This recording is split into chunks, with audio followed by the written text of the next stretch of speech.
लेकिन अल्लामा हसन बसरी रहमतुल्लाह अलैह ने उस औरत को ये बातें कहने के बजाय उसको वापस कर दिया।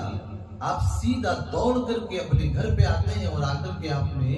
अपनी शरीके हयात से पूछा कि शरीके हयात जरा ये बताइए कि दीदा व दानिस्ता मैंने तुम्हें कभी हराम का लुकमा नहीं खिलाया? कहीं ऐसा तो नहीं कि मेरा ये बेटा तुम्हारे पेट में पल रहा था, इस बेटे की परवरिश तुम्हारे पेट में हो रही थी और तुमने कभी कोई किसी का हराम का लुकमा खा लिया हो? बीबी सोचने लगी, शरीके हयात सोचने लगी, अर्ज करने लगी, अल्लामा हसन बसरी रहमतुल्लाह अलैह, दीदा व दानिस्ता मैंने आज तक हराम का लुकमा नहीं खाया है।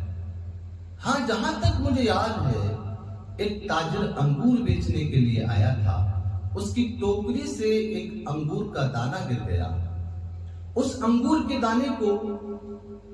उठा करके सुई के नाका उसके अंदर डाल करके सुई के नाके पर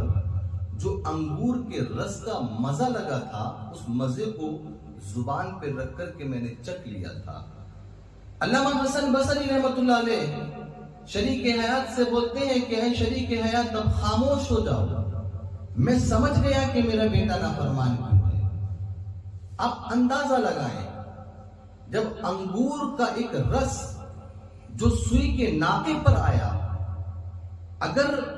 औरत हालत हमल में हो और हराम का एक लुकमा नहीं,